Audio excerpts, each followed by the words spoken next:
त्रैमासिक परीक्षा 2022-23 कक्षा 12 के लिए हिंदी का जो पेपर है साथियों वो यहाँ पे आ चुका है और पूरा पेपर मैं आपको यहाँ पे बताने वाला हूँ आंसर के साथ। आप देख सकते हैं आपका समय है वो 2.5 घंटे है और पूर्णांक है वो 80 नंबर के रखे गए हैं। और साथ ही साथियों आपको बता दूँ कि इस बार आपको जो आपकी त्रैमासिक परीक्षाएँ हैं उसमें एब्सेंट नहीं होना है, अच्छे से पूरा आपको देना है। यहाँ पे देखिए ये सबसे पहले आपको इम्पोर्टेंट इंस्ट्रक्शन दिए गए हैं किस किस प्रकार के आपके पर्सन आपको मिलेंगे और कितने कितने नंबर के पर्सनों को आपको आंसर देना है। तो चलिए दोस्तों मैं यहाँ पे वीडियो स्टार्ट करता हूँ। वीडियो स्टार्ट करने से पहले मैं आपसे रिक्वेस्ट भी करूँगा दोस्तों, अगर आप चैनल पे नए हैं तो प्लीज़ चैनल को सब्सक्राइब जरूर रखें, साथ ही वीडियो को लाइक कीजिए, अपने दोस्तों को सेंड कीजिए ताकि त्रैमासिक परीक्षाएँ जो 19 सितंबर से आपकी स्टार्ट हो रही है उनके पेपर आप अभी से तैयार कर लें। तो चलिए देखिए यहाँ पे पहला क्वेश्चन की मैं बात करूँगा। यहाँ पे सही विकल्प का आपको चुनाव करना है।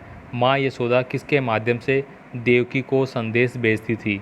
4 ऑप्शन आपके सामने दिए गए हैं जिसका सही आंसर है उद्वत। ऑप्शन नंबर डी है वो आपका सही आंसर है। चलिए आगे देखिए यहाँ पे अगला क्वेश्चन है, हिमालय और हम कविता के जो कवि है वो कौन कौन है?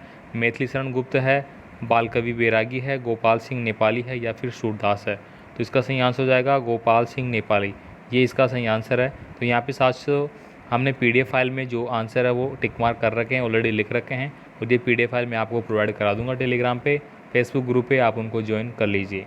चलिए आगे देखते हैं, तुमने तो कुंभकर्ण के चाचा को भी मात कर दिया, यह कथन किसके लिए कहा गया है? 4 ऑप्शन आपके सामने दिखाई दे रहे होंगे आपको, इसका सही आंसर हो जाएगा आपके लिए कांतिका। किसके लिए? Kantika, option number B. आगे देखिए यहाँ पे सत्याग्रह में जो समास है वो कौन सा होगा? तत्पुरुष, अवयवी, द्विगु समास या द्वंद्व समास? तो इसमें हो जाएगा आपका तत्पुरुष समास। तो आपका सही आंसर यहाँ पे लिखा गया है, देखिए तत्पुरुष समास आपका करेक्ट आंसर है। चलिए आगे देखिए, आकाश के तारे तोड़ना मुहावरे का जो अर्थ है वो क्या होगा? तो असंभव कार्य करना, ये आपका करेक्ट आंसर हो गया जो कि आपका ऑप्शन नंबर बी है। तो सभी प्रश्नों को आप फटाफट तैयार कर ले, एकदम रियल पेपर है। इसके बाद देखिए यहाँ पे सही जोड़ी का आपको मिलान करना है। यहाँ पे देखिए धरती का ताज, अमोघ शक्तियाँ, घटा, आकाशवाणी। तो यहाँ पे देखिए धरती का जो ताज है वह कौन सा है आपका? तो वह आपका यहाँ पे आपको क्या लिखना पड़ेगा इसके सामने? हिमालय। हिमालय है वो धरती का क्या है? ताज। ये देखिए यहाँ पे टिक मार्क है। इसके बाद देखिए अमोघ शक्तियाँ, तो अमोघ शक्तियाँ किससे रिलेटेड है? तो शब्द और कृति से है, ठीक है। यहाँ पे देखिए शब्द और कृति आपके आगे। इसके बाद देखिए घटा, घटा काले बादलों का जो समूह है उसको कहते हैं। इसके बाद देखिए आकाशवाणी, तो आकाशवाणी क्या हो जाएगी आपकी? पारिभाषिक शब्द, पारिभाषिक शब्द हो जाएगा। विपरीतार्थी शब्द युग्म, ये हो जाएंगे आपके लाभ हानि, ठीक है। आगे देखिए यहाँ पे रिक्त स्थानों की आपको पूर्ति करनी है। तो रिक्त स्थान देखिए, शौर्य गाथा कविता में किसकी प्रधानता है? तो यहाँ पे ओज गुण की प्रधानता है, तो आपको क्या बढ़ना है? ओज गुण बढ़ना है। चलिए आगे देखते हैं, विश्व की शुभकामना किसको कहा गया है? तो माँ को कहा गया है। किसको? माँ को। तो आप यहाँ पे क्या भरेंगे? माँ। सत्य के प्रयोग की महत्वपूर्ण जो पुस्तक है वो किसकी है? महात्मा गांधी। तो आप यहाँ क्या भरेंगे? महात्मा गांधी आप यहाँ पे भरेंगे खालिस्तान में।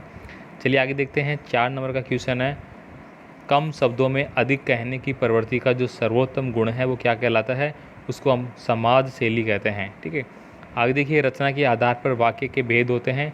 तो रचना के आधार पर वाक्य के 3 भेद होते हैं, ठीक है। जैसे कि आपने पढ़ा होगा, सरल वाक्य, मिश्र वाक्य, संयुक्त वाक्य, ठीक है।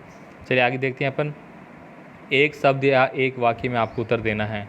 तापत्रय कौन कौन से है? तो यहाँ पे कौन कौन से है ये देखिए आंसर दिखा गया है, दैहिक, देविक और भौतिक तापत्रय है। इसके बाद देखिए, किसके अभाव में बुद्धि कौशल पुंग है? तो बल के अभाव में जो बुद्धि है वो कौशल पुंग है। आगे देखिए, सिरचन किस कहानी का पात्र है? तो ये ठेस कहानी का पात्र है। अर्जुन की स्वीकारोक्ति आपको लिखना है। तो यहाँ पे देखिए, अर्जुन की स्वीकारोक्ति की चंचल मन का निर्गह वायु की गति रोकने की तरह दुष्कर्ष है। आगे देखिए, मिश्र वाक्य किसे कहते हैं? जिन वाक्यों में आए उपवाक्यों में एक उपवाक्य मुख्य हो और शेष उपवाक्य पर आश्रित हो उन्हें हम मिश्र वाक्य कहते हैं। मतलब मिश्र वाक्य में एक क्या होगा आपका? प्रधान उपवाक्य होगा, प्रधान उपवाक्य कहलाएगा, ठीक है। आगे देखिए, यहाँ पे सत्य सत्य बताना है। तो कुसंगत से कीर्ति बढ़ती है, तो ये बात गलत है। कुसंगत करोगे तो आपकी कीर्ति बढ़ेगी थोड़ी, घटेगी। भारत ने शून्य का आविष्कार किया, तो ये बात बिल्कुल सही है। इसके बाद देखिए, भूषण को हिंदी साहित्य का प्रथम राष्ट्रीय कवि माना जाता है, तो ये बात भी बिल्कुल सत्य है। अरे मोहन गीत गाता है, यह संकेतवाचक वाक्य है तो असत्य, ये संकेतवाचक नहीं है। यहाँ पे देखिए अरे का भाव आया है तो ये क्या हो गया, ये विस्मय का भाव हो गया। ठीक है, इसके बाद देखिए केरल की स्त्रियाँ महाश्वेता की छवि धारण करती है, तो ये बात बिल्कुल सत्य है। इसके आगे हमने क्या लिखा, सत्य। आगे देखिए यहाँ पे पुस्तक पढ़ने की आदत हम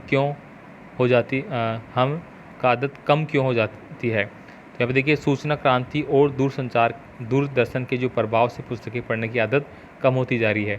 मतलब अभी टेक्नोलॉजी बढ़ रही है, उसके माध्यम से हम डायरेक्ट पुस्तक ना पढ़ के ऑनलाइन है वो हम जो आपकी डेस्क वर्क हो गई, जो क्वेश्चन बैंक हो गई, वो हम ऑनलाइन पढ़ रहे हैं, उसको पुस्तक के बेस पे नहीं पढ़ रहे। तो ये किसका कारण है, सूचना क्रांति का है। मंत्री जी सरोवर किनारे क्यों जाते थे। तो मंत्री जी है वो सरोवर के किनारे क्यों जाते थे। मंत्री जी को जब भी कोई गहरी बात सोचनी होती थी तो बस सरोवर के किनारे चले जाते थे।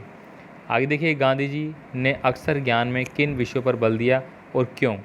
यहाँ पे देखिए गांधी जी ने अक्सर ज्ञान में गणित और संस्कृत विषय पर बल दिया क्योंकि यह विषय को बड़ी आयु में सीखना भी कठिन है।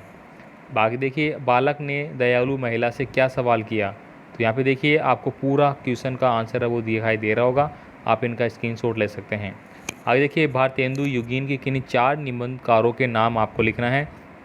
तो यहाँ पे देखिए चारों के नाम भारतेंदु हरिश्चंद्र, प्रताप नारायण मिश्र, बालकृष्ण भट्ट और बद्री प्रसाद नारायण।